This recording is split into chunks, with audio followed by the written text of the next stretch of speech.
What you are about to hear is a work of fiction. The people, places, and events depicted in this story are products of the author's imagination or used fictitiously. Any resemblance to actual individuals, living or deceased, or to real situations is purely coincidental. These stories may explore themes of crime, injustice, and human suffering. While fictional, they reflect real emotions and difficult truths that some may find disturbing. Listener discretion is advised. Clara Martinez stood in the heart of her beloved bakery, her hands trembling as she stared at the document before her. The morning sun streamed through the flour-dusted windows, casting golden light across the wooden counters where her grandmother's recipes had come to life for decades. But today, nothing felt warm or familiar. Her voice barely rose above a whisper as the words escaped her lips. "How could you do this to me?" Before we continue, please leave a comment telling us where you are listening from. We love knowing just how far our stories reach. The betrayal cut deeper than any knife, deeper than the loss of her grandmother 3 years ago, deeper than the sleepless nights she'd spent learning to run the business alone. This wasn't just about money or property, this was about family, legacy, and the trust she'd placed in someone she'd considered a friend. But we're getting ahead of ourselves. Let's start from the beginning, when Clara still believed in the goodness of people and trusted that handshake agreements meant something. 6 months earlier, Clara had been kneading dough at 5 in the morning, the same ritual she'd performed every day for the past 3 years since taking over Martinez family bakery. The small storefront sat nestled between a flower shop and a used bookstore on Maple Street, in a neighborhood where people still knew each other's names and stopped to chat on sidewalks. The bakery held more than just ovens and display cases, it held memories. Clara could still see her grandmother, Esperanza, rolling out pie crusts with weathered hands, teaching her the secret to the perfect empanada filling, sharing stories passed down through generations of bakers. The walls were lined with black and white photographs of the neighborhood from decades past, and the original brick oven still bore the scorch marks from countless loaves of bread. "Good morning, sunshine," came a cheerful voice from the front door.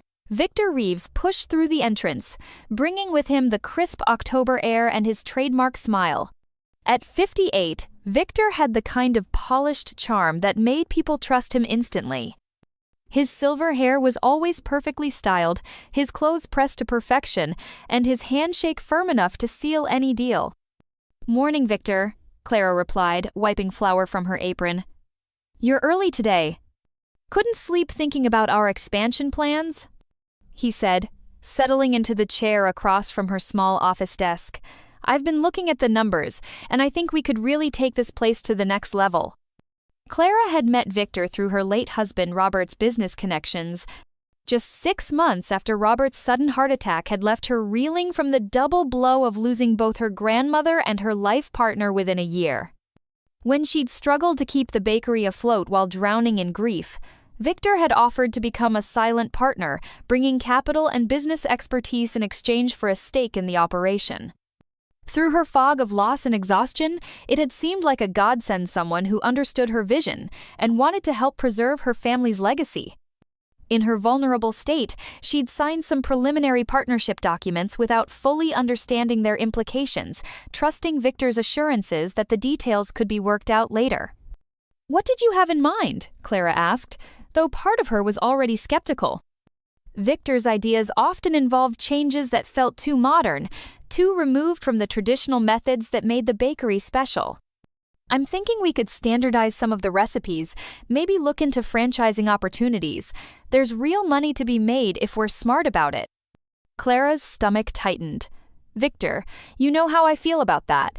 These recipes have been in my family for generations. They're not meant to be mass-produced." "I understand your sentimentality, Clara. But we have to think practically. How much longer can you keep doing everything by hand? You're 55 years old, working 16-hour days. This place is going to kill you if you don't modernize."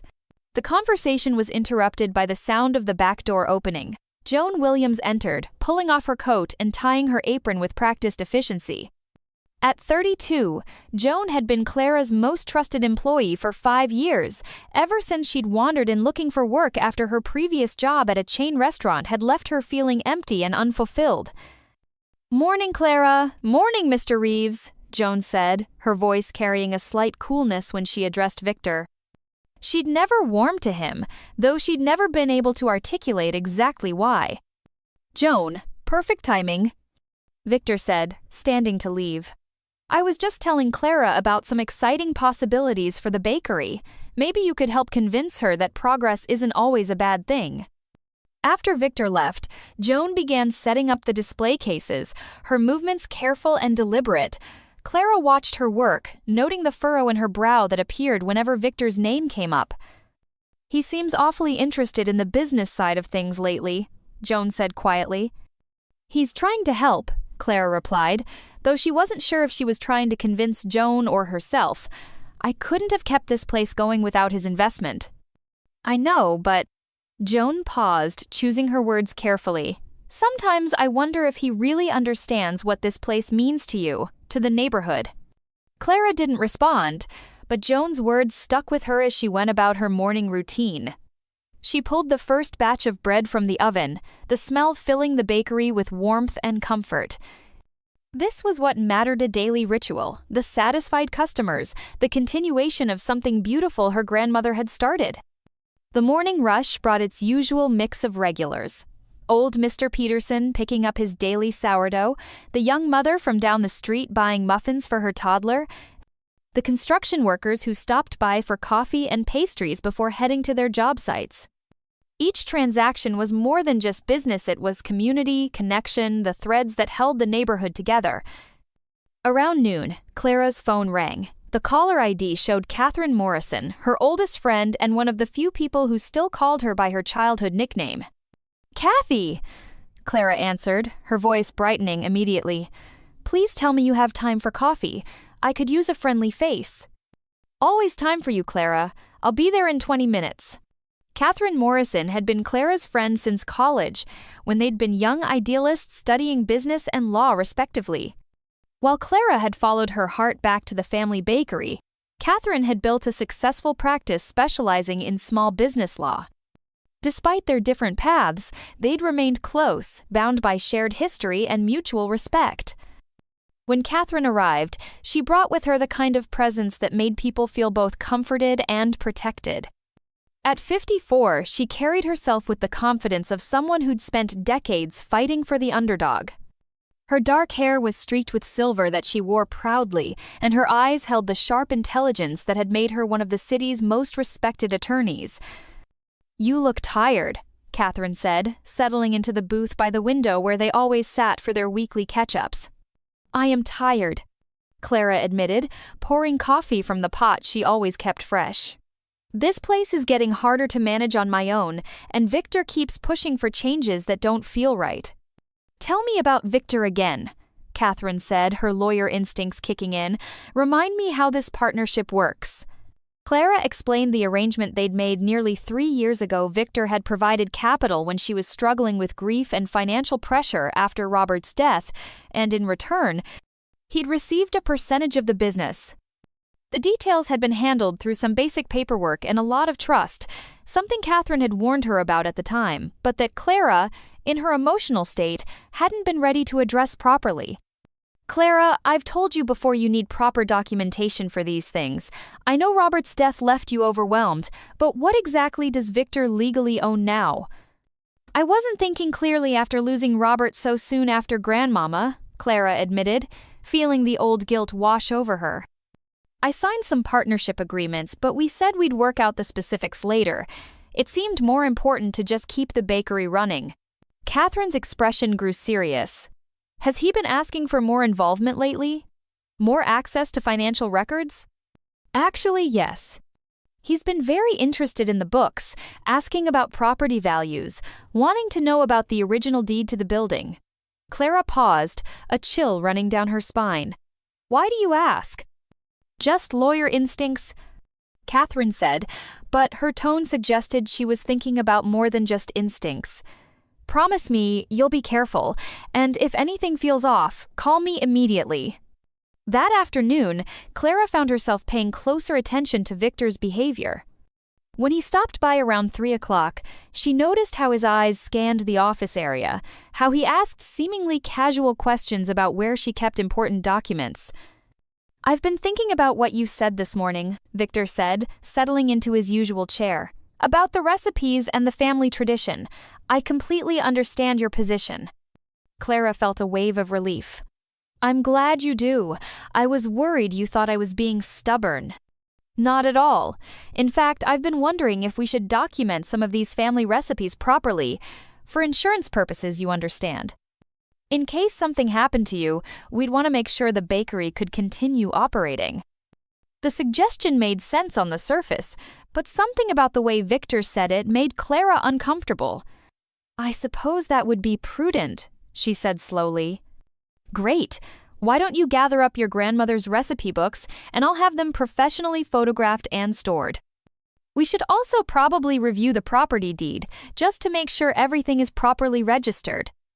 After Victor left, Clara sat alone in her office, staring at the safe where she kept her most precious possession, her grandmother's handwritten recipe books, the original deed to the property, and the few photographs she had of her family's early days in the bakery. Something in Victor's manner had shifted, become more urgent, more focused. She couldn't shake the feeling that he was planning something she wasn't going to like.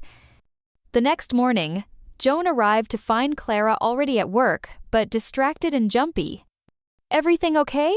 Joane asked, noting the dark circles under Clara's eyes. "I don't know," Clara said honestly. "Victor's been asking a lot of questions about the business lately. Kathy thinks the partnership documents I signed when Robert died might give him more power than I realized." Joane had been waiting for this conversation for months. "Clara, can I tell you something? I've been worried about Mr. Reeves for a while now." "What do you mean?" "I've noticed him going through papers when he thinks no one's looking. Last week, when you were in the kitchen, I saw him photographing documents with his phone. And I've overheard some phone calls that seemed odd." Clara's heart began to race. "What kind of phone calls?" "He was talking to someone about moving forward with the acquisition and having everything in place soon. I didn't understand the context, but it didn't sound like he was talking about buying supplies." Before Clara could respond, the bell above the door chimed, and Victor walked in. Both women immediately busied themselves with their tasks, but Clara noticed how Victor's eyes darted between them, as if he sensed he'd interrupted something important. "Morning, ladies," he said, his smile not quite reaching his eyes. "Clara, did you have a chance to gather those documents we discussed?"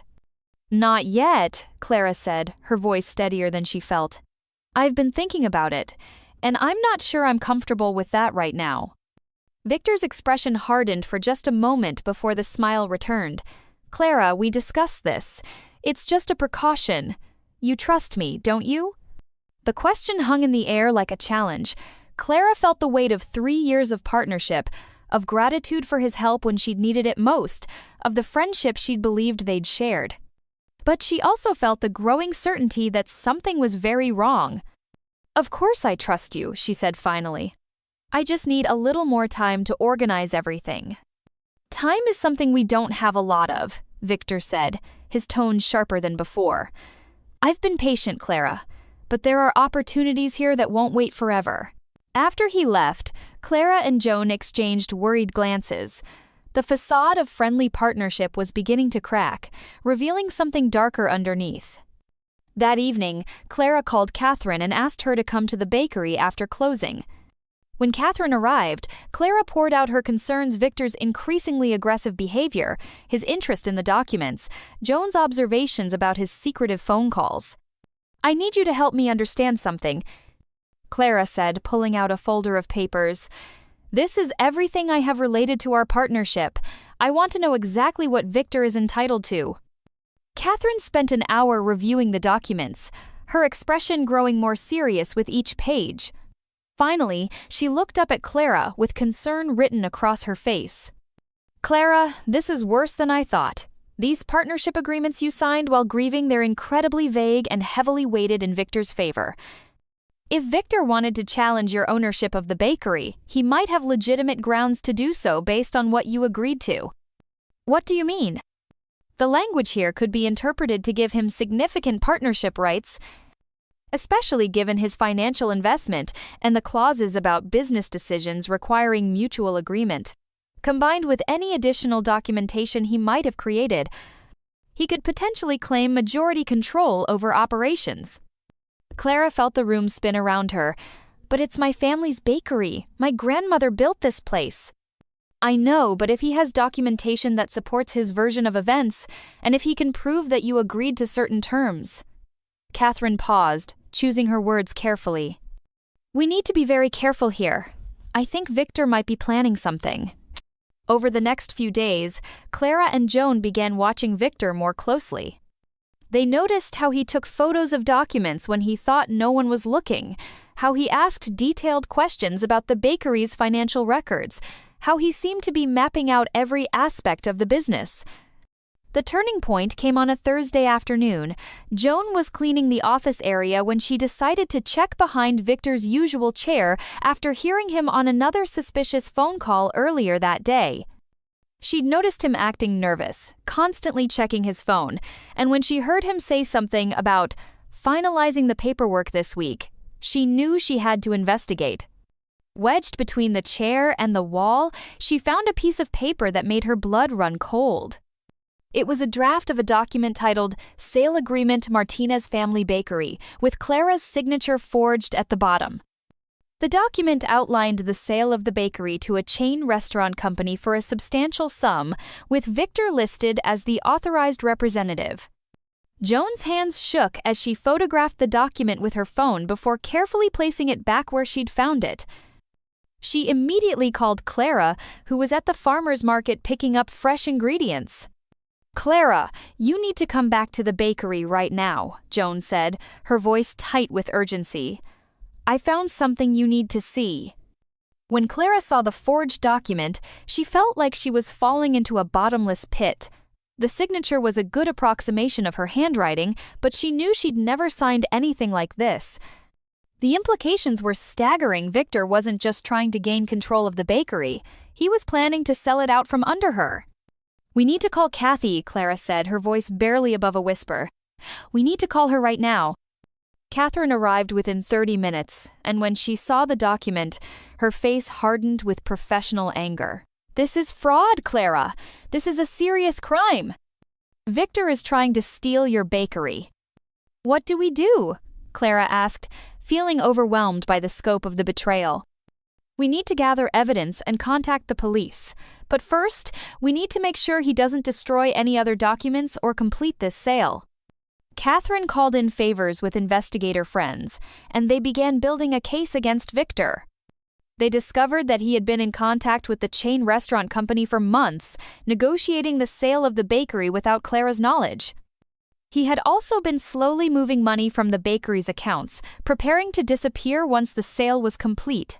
The three women spent the next week carefully documenting everything they could find.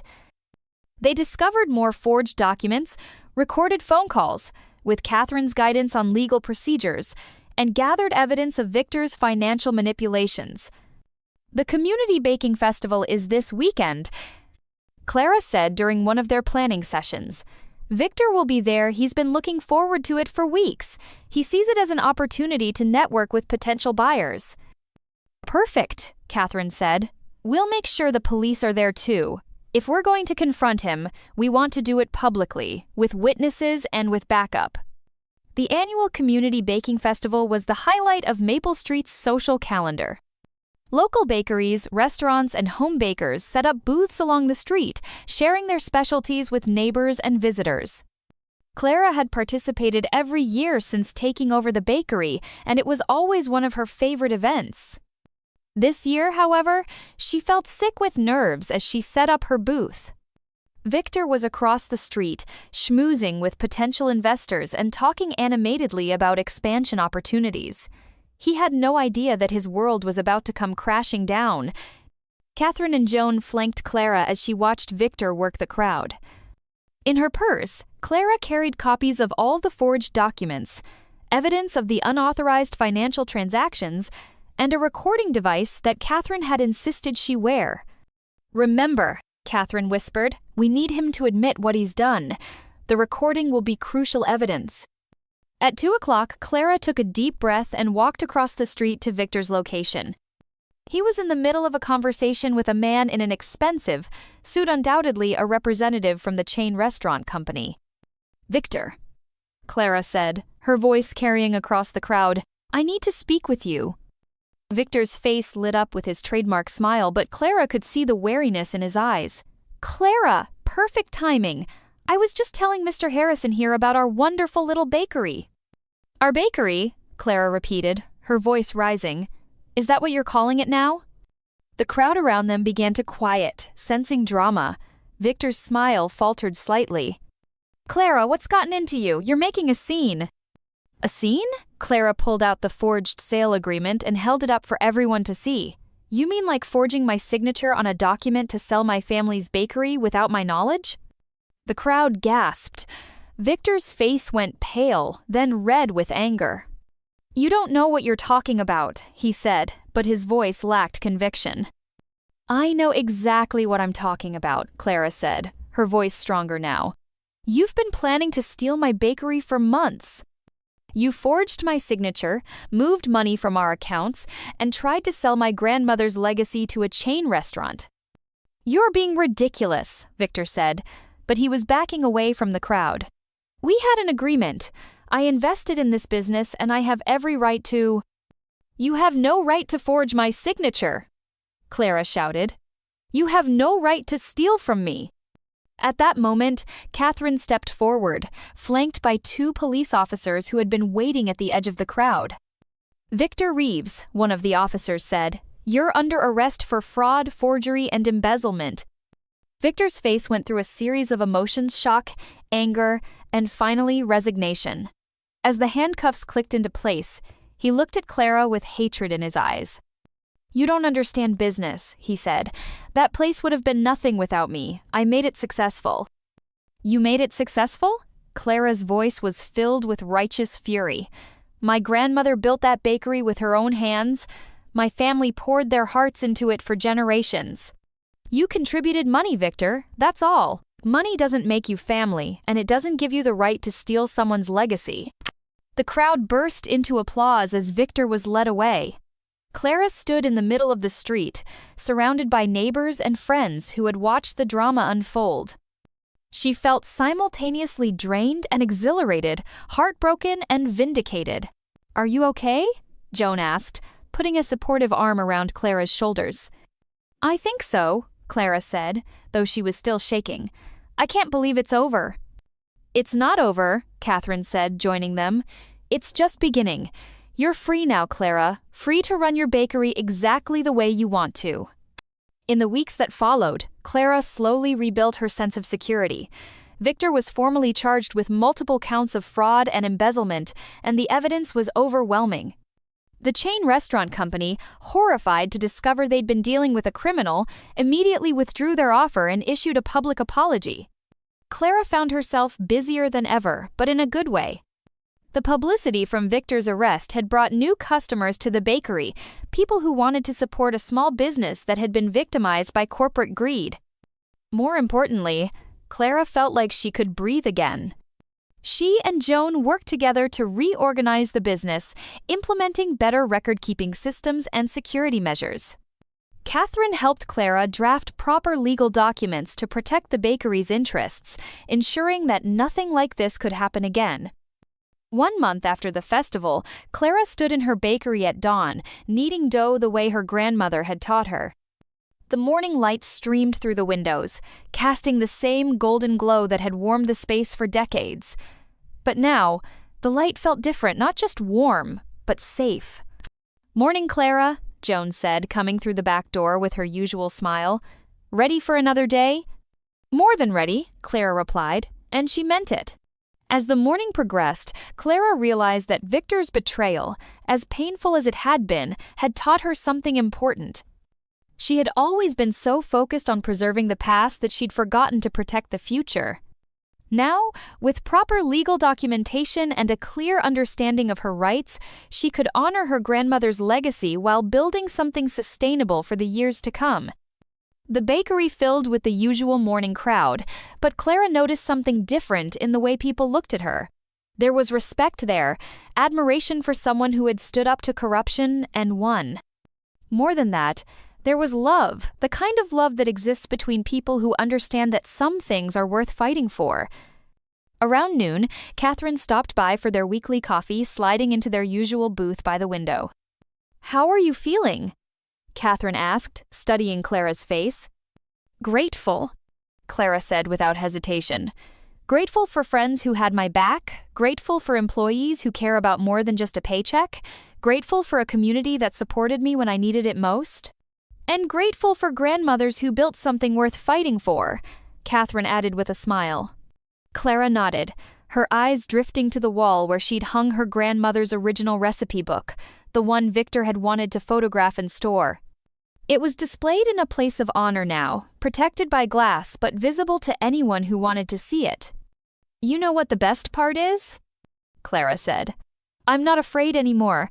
For 3 years, I've been so worried about living up to my grandmother's legacy that I forgot the most important thing she taught me." "What's that?" "That the secret ingredient in everything we make isn't in any recipe book, it's love. Love for the craft, love for the community, love for the people who walk through that door every day." Victor never understood that. He saw dollar signs and profit margins, but he never saw the heart of what this place really is. As if summoned by her words, old Mr. Peterson shuffled through the door, making his way to the counter where his daily sourdough waited. "Afternoon, Clara," he said, pulling out exact change from his weathered wallet. "Heard you had some excitement a few weeks ago." "Nothing I couldn't handle," Clara said, wrapping his bread with care. "Course not," Mr. Peterson said with a wink. "Takes more than some city slicker to close down this place. Your grandmother would be proud." After he left, Clara stood behind the counter, looking out at the street where she'd confronted Victor. The festival decorations were long gone, but the memory of that day would stay with her forever. It was the day she'd learned that she was stronger than she'd ever imagined, that she had friends who would stand by her no matter what, and that some things really are worth fighting for. Joane emerged from the kitchen, carrying a tray of fresh cookies that filled the bakery with the scent of vanilla and cinnamon. "I've been thinking," Joane said, arranging the cookies in the display case. "What if we started offering baking classes? You know, teach people some of your grandmother's techniques?" Clara's face lit up. "That's a wonderful idea.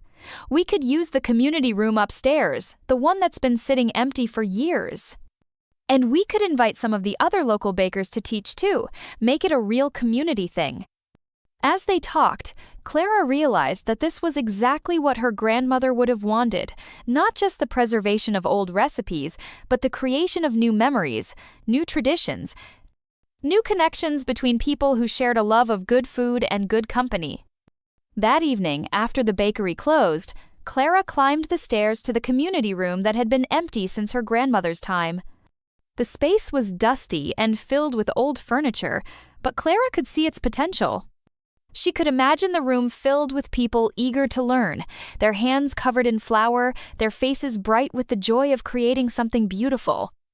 She walked to the window and looked out at Maple Street, where the lights were beginning to twinkle in the gathering dusk. This was her neighborhood, her community, her home. Victor had tried to take it from her, but he'd failed to understand that some things can't be stolen or sold. They can only be shared. Clara pulled out her phone and called Catherine. "Kathy," she said when her friend answered, "I have an idea. What would you say to helping me turn the upstairs room into a community baking center?" "I'd say that's exactly what this neighborhood needs," Catherine replied, "and I'd say your grandmother would be absolutely thrilled." 3 months later, the Martinez Family Bakery Community Center held its grand opening. The upstairs room had been transformed into a bright, welcoming space with modern equipment and plenty of room for hands-on learning. Clara had partnered with other local businesses to offer classes in everything from basic bread making to advanced pastry techniques. The first class was taught by Clara herself, using her grandmother's recipe for empanadas. As she watched her students, a mix of young parents, retirees, and teenagers work with the dough, she felt a deep sense of satisfaction. This was what her grandmother had always believed in, the power of food to bring people together, to create connections, to build community. Remember, Clara told her students, the most important ingredient isn't listed in any recipe, it's the love you put into what you're making. When you bake with love, people can taste it. As the class ended and her students filed out, chattering excitedly about their creations, Clara stood alone in the kitchen. On the wall, her grandmother's recipe book gleamed in its place of honor, but it was no longer a museum piece. It was a living document, its wisdom being shared with a new generation of bakers. Joane appeared in the doorway, wiping her hands on her apron. "Good class?" she asked. "Perfect class," Clara replied. "I think we're onto something here." "I think so too. Oh, and Clara? There's someone downstairs who wants to meet you. Says he's a reporter from the food magazine. Wants to do a story about the bakery and how we survived Victor's attempt to steal it." Clara smoothed her apron and headed downstairs. She wasn't sure she was ready for that kind of attention, but she was no longer afraid of it. She had learned to stand up for herself, to fight for what mattered, and to trust in the power of community. As she walked through the bakery, past the display cases filled with her grandmother's recipes, past the photos of the neighborhood's history, past the booth where she and Catherine had shared so many conversations, Clara felt a deep sense of peace. This was her place, her purpose, her legacy, and no one would ever take it from her again. The golden light of late afternoon streamed through the windows, illuminating the flour dust that danced in the air like tiny stars. Clara smiled, remembering her grandmother's words from long ago.